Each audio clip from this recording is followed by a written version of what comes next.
Every time you walk into a market and your 10,000 naira buys less, it is not just inflation. Someone somewhere is pulling the strings. Is it the farmers or the traders or someone else entirely? Now, we went beyond the market stores and what we found out will shock you. This is not just economics. This is power, profit, and pain. Welcome on board. My name is Ayojimi and this is Pocketnomics. Please help me grow this channel by subscribing. Let's start with this. A basket of tomatoes that sold for 2,500 naira in the early 2022 now sells for between 8,000 naira and 12,000 naira, depending on where you live. Okay, a bag of rice that once sold for 18,000 naira is now flirting with 100,000 naira. The truth is, most Nigerians no longer measure their food budget by the week. They actually measure it per meal. And yet, we are told that Nigeria is a country blessed with fertile land, abundant rain, and millions of smallholder farmers. So, what exactly is going wrong? Let's start from the beginning. The farmer. Most Nigerians believe that the farmer decides how much his harvest sells for. But here is the shocker. In 70% of cases, farmers have zero pricing power.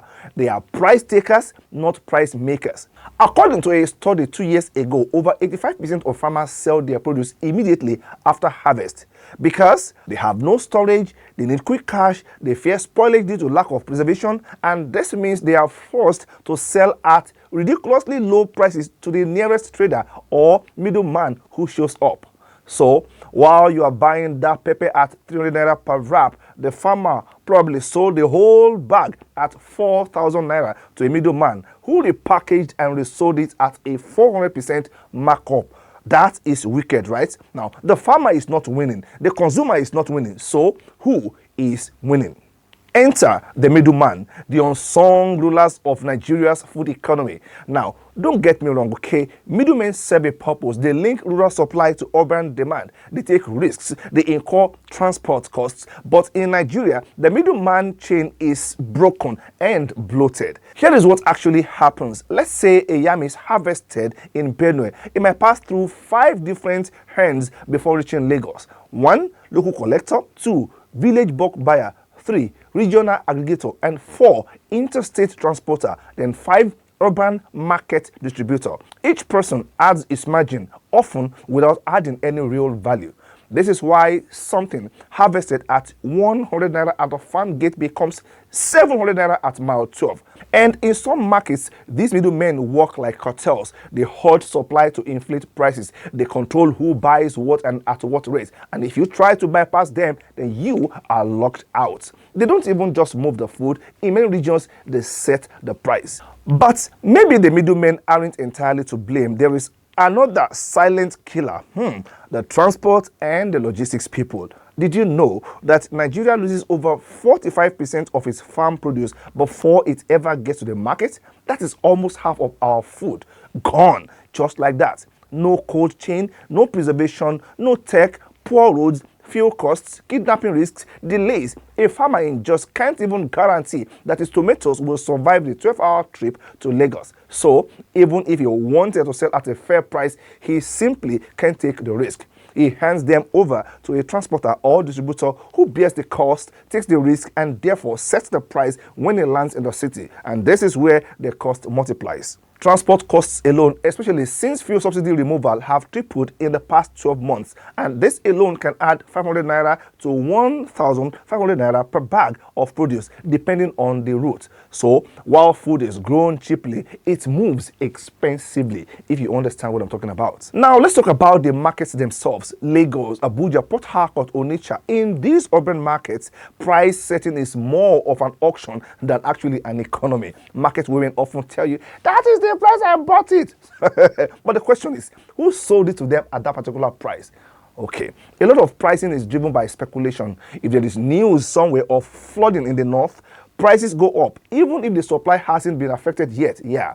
Also, price collision is very real. In some markets, market unions determine daily price floors and ceilings, not based on cost, but on market opportunity. So, on a random Tuesday, yam could be 1,000 naira per tuber, but by Friday, it's now 1,800 naira. No explanation, no justification. Prices are set based on what people can be made to pay, not what the product is worth. Now, let's ask the big question. where is the government in all of this? Well, in theory, Nigeria has price control mechanisms and food security agencies, but in reality, those agencies are often underfunded, reactive, or simply absent. Take the example of grain reserves. They are supposed to help stabilize prices in times of scarcity, but as of last year, only 15% of our grain reserves were functional. Most interventions are temporary palliatives, not long-term price regulation. Subsidies come and go. Fertilizer programs are inconsistent, and there is little investment in market infrastructure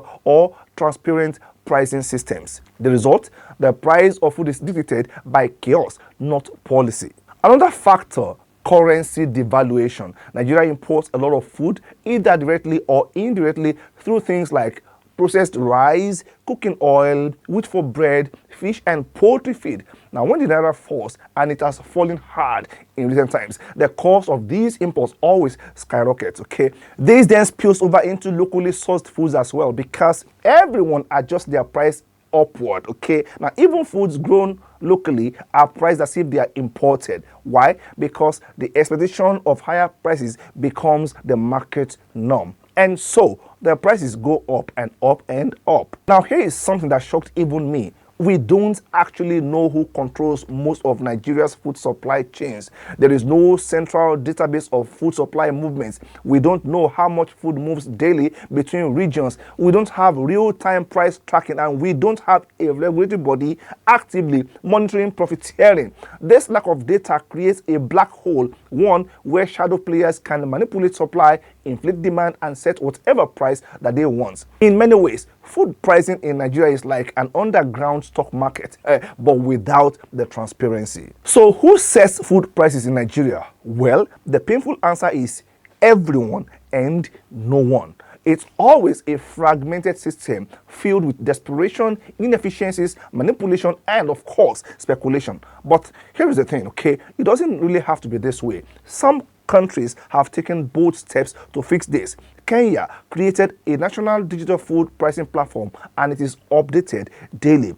Ghana invested heavily in farmer cooperatives and storage systems. India also introduced minimum support prices for critical crops. We could do the same in Nigeria, okay? So what do we need? We need real-time publicly available food pricing data. We need transparent supply chain systems, tech-based marketplaces that let farmers sell directly to consumers. And we also need government-backed storage and transport infrastructure, market union reforms, and monitoring. Until all these things happen, food prices will continue to rise, not because food is scarce, but because we've allowed chaos to set the prices. So the next time you go to the market and hear things are costly, ask yourself, who decided it should cost this much? It wasn't the farmer, no. It wasn't the consumer. It wasn't the government. It was a system, broken, unaccountable, and invisible, but powerful enough to touch your plate every single day.